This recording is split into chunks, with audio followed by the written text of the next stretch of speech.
Suppose that x is a discrete random variable that takes on values -4, 0, 4, 8, and 12.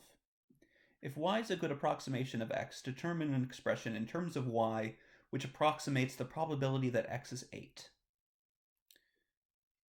First thing to notice is that everybody is 4 apart from each other. -4 and 0 are 4 apart, 0 and 4 are 4 apart, and so on.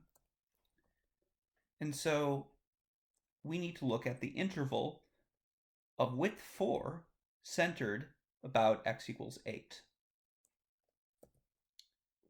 This interval is this. Or when we simplify, y is greater than 6 is less than 10.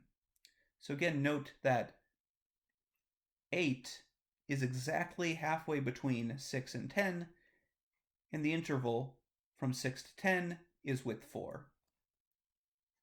So our answer is that the probability that x is 8 is approximately the probability that y is between 6 and 10.